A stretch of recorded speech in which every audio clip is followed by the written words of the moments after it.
প্রশ্ন, মযহাব কি এবং কাকে বলে? মযহাব মানে রাস্তা। মযহাব মানে রাস্তা। কিসের রাস্তা? ইসলামের রাস্তা। যেমন ধরেন ঢাকা একটা শহর, ঢাকা শহরে আসার জন্য রাস্তা একটা না একাধিক? একাধিক। চিটাং দিক থেকে আসলে কাঁচপুর দিয়ে ঢুকবেন, ময়মনসিংহের দিক থেকে আসলে টঙ্গী ব্রিজ দিয়ে ঢুকবেন, পশ্চিমবঙ্গ থেকে আসলে গাবতলী ব্রিজ দিয়ে ঢুকবেন, দক্ষিণবঙ্গ থেকে আসলে মাওয়া হইয়া পোস্তফলা ব্রিজ কিংবা বাবুবাজার ব্রিজ দিয়ে ঢুকবেন। একাধিক রাস্তা আছে কিনা ঢুকার? ঠিক এরকম ইসলাম নামে একটা শহর, এদের ভিতরে ঢুকার রাস্তা প্রসিদ্ধতম চারটা। একটা রাস্তার নাম হলো হানফি রাস্তা, মাযহাবমানি রাস্তা। আর একটা রাস্তা হলো শাফি রাস্তা, একটা হলো মালিকি রাস্তা, একটা হলো হাম্বলি রাস্তা। এই চার রাস্তায় ঢুকবেন। ঢুকবেন কোথায়? ইসলামে। এখন যদি কেউ বলে হ্যাঁ ঢাকা শহর একটা, রাস্তা হবে একটা, একাধিক রাস্তা কেন হবে? এই লোকটা জ্ঞানী না পাগল? তো ঠিক এরকম ইসলাম হবে একটা, কোরআন একটা, রাসূল একজন, আল্লাহ একজন, ঢুকার রাস্তা কয়েকটা হইতে পারে, কয়েক রাস্তা দিয়ে ঢুকে, এটাকে বলে মযহাব। দ্বিতীয় ব্যাখ্যা হইল, প্রত্যেকটা দেশ চলার জন্য একটা সংবিধান থাকে, ওই সংবিধানের আলোকে দেশ চলে। এই সংবিধানে যত ধারা উপধারা আছে সবগুলো কি সকলে বোঝে? বোঝে না। যে ধারা বুঝে আসে না এটা বুঝাবে কে? কোন লয়ার, কোন আইনজীবী, হ্যাঁ ওরা বোঝায়, কোন ব্যারিস্টার বুঝাবে। তো ব্যারিস্টার একটা ধারা আমাকে বুঝাই দিল, আমি সেই বুঝ অনুযায়ী সংবিধান মেনে চলতেছি। এটা কি সংবিধান মানা হবে না যে বুঝাইলো লয়ার আইনজীবী তাকে মানা হইল? কাকে মানা হইল? সংবিধান মানা হইল। ঠিক তেমনি ভাবে আমাদের চলার সংবিধান হইল কোরআন এবং সুন্নাহ। এই সংবিধানের কোন কোন ধারা আছে আমরা বুঝি না, যেনারা এই বিষয়ে আইনজীবী, ইমামগণ, ইমামে আজম আবু হানিফা, ইমাম শাফি, ইমাম মালিক, ইমাম আহমদ বিন হাম্বল রাহিমাহুমুল্লাহ, ওনারা বুঝাই দিয়েছেন যে এই ধারার এই ব্যাখ্যা, আমরা ওই ব্যাখ্যা অনুযায়ী চলি। তার অর্থ এই নয় যে শুধু ইমামে মানলাম, কোরআনের হাদিস মানলাম না। এটা ভুল কথা। মানা হয়েছে কোরআনের হাদিস, ব্যাখ্যা করছেন ইমামরা, এই জন্য এটা ইমাম মানা হয় না, কোরআন হাদিসে মানা হয়। প্রশ্ন, আহলে হাদিস কাকে বলে এবং কারা সহিহ হাদিস দ্বারা প্রমাণ চাই? আহলে হাদিস কাকে বলে তার সুন্দর পরিচয়। আমরা যে নামাজ পড়তে আসি আমরা হইলাম দুই প্রকার, কেউ ইমাম কেউ মুক্তাদি। তৃতীয় প্রকার আসেনি কেউ মসজিদে? নাই, দুই প্রকার, কেউ ইমাম কেউ মুক্তাদি। আচ্ছা, এখন এক ব্যক্তি মুক্তাদি হবে না, ইমামের একটা দায় করবে না, আর ইমামরা দেয় গালি, ইমামরা দেয় গালি, আর মুক্তাদির সাথে করে মারামারি। এই লোকটা ভালো না খারাপ? খারাপ। তো ঠিক এরকম ভাবে ইসলাম বুঝার জন্য ইমাম মানা লাগে। তো একজন হলেন ইমাম, আমরা হইলাম মুকাল্লিদ। এখন কিছু লোক আছে ইমামও মানবে না, ইমামরে দিবে গালি, মুকাল্লিদের সাথে করে মারামারি। তো কোন এই অবস্থাটা কি হবে? তাহলে যে মসজিদে জমাতে নামাজ পড়ে না, ইমামরে গালি দেয়, মুক্তাদির লোকে মারামারি করে, এই লোকটারে ভালো বলবেন না খারাপ বলবেন? তো ঠিক এরকম ইসলাম বুঝার জন্য ইমাম মানে না, তকলিদও করে না, ইমামরা দেয় গালি, মুকাল্লিদের সাথে করে মারামারি। এটা হইল আহলে হাদিস।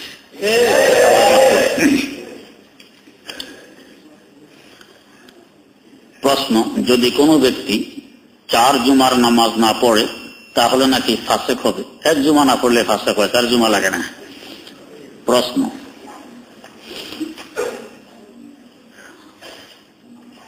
মহিলা যদি বিসমিল্লাহ আল্লাহু আকবার বলে মুরগি জবাই করে তাহলে কোনো অসুবিধা হবে কি? গরু জবাই করলে অসুবিধা নেই। মুরগি, কবুতর, ছাগল, গরু, মহিষ সবকিছু মহিলা জবাই করতে পারে, কোনো সমস্যা নেই।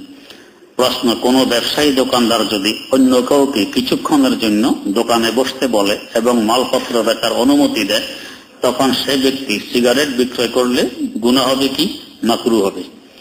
প্রশ্ন, জামাতের নামাজে মাসবুক হওয়া অবস্থায় যদি ইমামের সাথে একদিকে সালাম ফিরানোর পর অবশিষ্ট নামাজ পড়ার পর কি সাজদা দিতে হবে? সালাম যদি ইমামের আগে কিংবা একদম সাথে সাথে হয় তাহলে সাজদা লাগবে না, আর যদি ইমাম থেকে একটু দেরিতে হয় আর হওয়াই স্বাভাবিক তাহলে সাজদা লাগবে। আর ইচ্ছাপূর্বক যদি সালাম ফিরায় ফেলে তো তাহলে আবার নামাজ নষ্ট হয়ে যাবে, পুনরায় করতে হবে, ভুলে পড়লে আগের হুকুম। প্রশ্ন,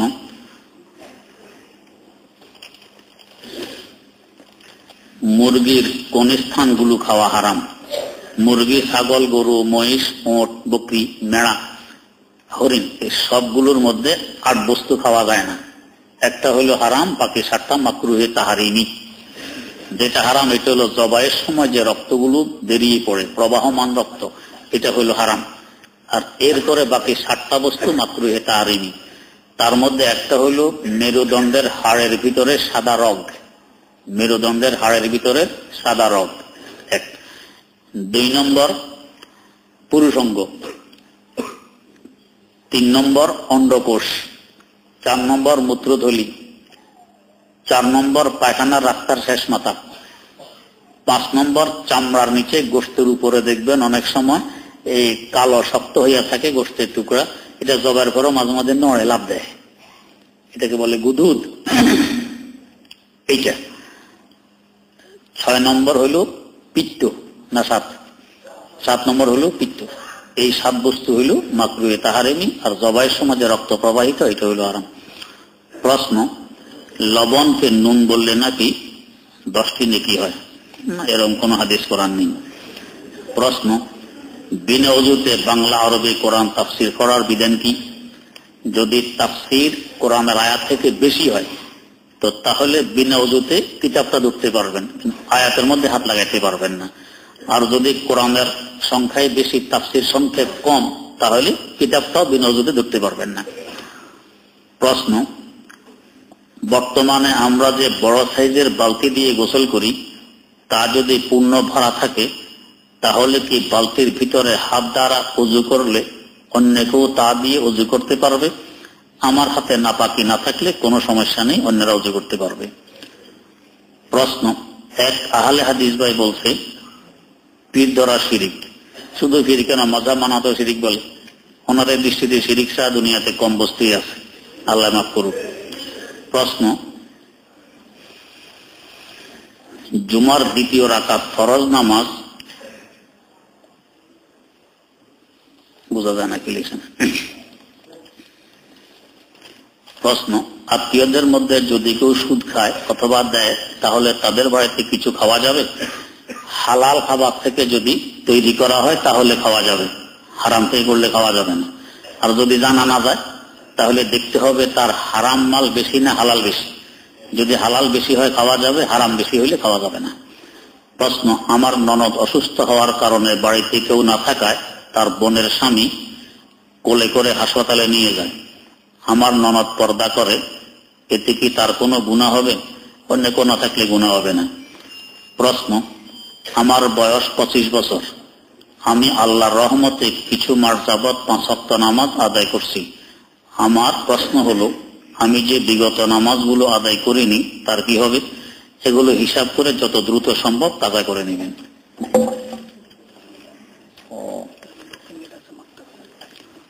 প্রশ্ন, মহিলারা যে কক্ষে তাফসীর শোনার জন্য আসে ওই কক্ষের বাইরের লাইটটি বিগত কয়েক সপ্তাহ যাবৎ নষ্ট হয়ে আছে। এতে করে বের হওয়ার সময় নিজেদের জুতা স্যান্ডেল চিহ্নিত করতে চরম দুর্ভোগ পোহাতে হচ্ছে। ইনশাআল্লাহ লাইটটি লাগাই দেওয়া হবে এবং ওইখানে বসারও জায়গার সংকুলান হয় না। আমরা চেষ্টায় আছি জায়গা আরো বড় করার জন্য, আপনারা দোয়া করবেন।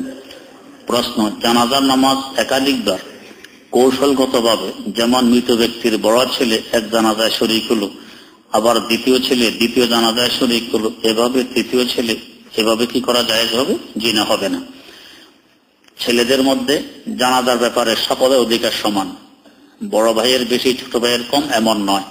যে কোনো এক ছেলের সম্মতিতে কিংবা তার উপস্থিতিতে জানাজা হয়ে গেলে দ্বিতীয়বার জানাজা পড়া মাকরুহে তাহরিমি। প্রশ্ন, আয়েশা রাদিয়াল্লাহু আনহা, খাদিজা রাদিয়াল্লাহু আনহা, ফাতেমা রাদিয়াল্লাহু তাআলা আনহা, এদের নামের শেষে রাদিয়াল্লাহু আনহা বলা হয়, আর মরিয়ম আলাইহাস সালাম ভিন্নতার কারণ কি? কোনো কারণ নেই, এভাবে ব্যবহার করে আসছে তাই ব্যবহার করা হয়, অন্য কোনো কারণ নেই। প্রশ্ন, বাংলাদেশে ডাক্তার জাকির নায়েক সাহেবকে আনার পরিকল্পনা চলছে, তাই সবার নিকট দোয়ার আবেদন সে যেন আসতে না পারে। যদি না আসতে ভালো হয় তা আল্লাহ পাক না আসার ব্যবস্থা করুক। প্রশ্ন, আমার নানি মারা গেছেন, আল্লাহ পাক ব্যস্ত নসিব করুক। বর্তমান আমাদের কিছু ভাইয়েরা একথা বলে যে তারা গুমরাহ, তারা নাকি ইলিয়াসের তাবলিগ করে, সঠিক প্রমাণ চাই। তাবলিগ আল্লাহ রাসূলের, ইলিয়াসেরও তাবলিগ নেই, মুসারও তাবলিগ নেই। তাবলিগ তো আল্লাহ রাসূল সাল্লাল্লাহু আলাইহি ওয়াসাল্লাম করে গেছেন, এই হিসাবে তাবলিগ করা হয়, এটা জরুরি কাজ। প্রশ্ন, এক মাহফিলে আল্লামা নুরুল ইসলাম অলিপুরি সাহেব হুজুর এই কথা বলেন যে মুসলমান কোনদিন আহলে হাদিস হতে পারে না, মুসলমান কোনদিন আহলে কোরআন হতে পারে না, মুসলমান আহলে সুন্নত হতে পারে। সঠিক কথা। আল্লাহ রাসূল সুন্নত মানতে বলে গেছেন, তারাক্তু ফীকুম আমরাইন লাম তাদিল্লু মা তামাসসাকতুম বিহিমা কিতাবাল্লাহি ওয়া সুন্নাত রাসূলি। আল্লাহ রাসূল বলেন, আমি আমার অবর্তমানে তোমাদের চলার জন্য দুই বস্তু রেখে গেলাম, একটা আল্লাহর কিতাব আর একটা আল্লাহ রাসূলের সুন্নাত। হাদিসের কথা বলেননি। আর এক হাদিসে আছে, তামাসসাকু বিসুন্নতি ওয়া সুন্নাতিল খুলাফায়ে রাশিদিন আল মাহদিয়িন, তোমরা আমার সুন্নতকে মজবুত ভাবে আঁকড়িয়ে ধরো এবং আমার হেদায়েতপ্রাপ্ত খোলাফাদের সুন্নতকে আঁকড়িয়ে ধরো। সুন্নত বলেছেন, হাদিসের কথা বলেননি। সকল হাদিস মানার নয়, কিছু হাদিস আছে শোনার। প্রশ্ন, খাওয়ার পর বর্তন দিয়ে খাওয়া কি সুন্নত? যে না, সুন্নত নয়, চেটে খাওয়া সুন্নত। প্রশ্ন, খাওয়ার পর মুখমণ্ডলে ও পায়ের তালুতে হাত মোছা কি সুন্নত? হ্যাঁ, পায়ের তালুতে আল্লাহ রাসূল হাত মুছতেন, বলতেন হাজা মিন দিলি, এটা আমার রুমাল। প্রশ্ন, ইমামকে রুকুতে পেলে কি তাকবীর বলে সানা পড়তে হয়? যদি সানা পড়তে গেলে ইমাম উঠে যাবে আশঙ্কা থাকে, তো সানা না পড়ে রুকুতে শরীক হয়ে যাবেন। প্রশ্ন, আমাকে এক লোক জিজ্ঞাসা করলো যে কেমন আছেন? উত্তরে আমি বললাম আলহামদুলিল্লাহ, আল্লাহ তাআলা তাঁর শান অনুযায়ী আমাকে রেখেছেন। এবার কি বলা যাবে? শান অনুযায়ী বলার দরকার নেই, আলহামদুলিল্লাহ, আল্লাহ পাক আমাকে ভালো রেখেছেন।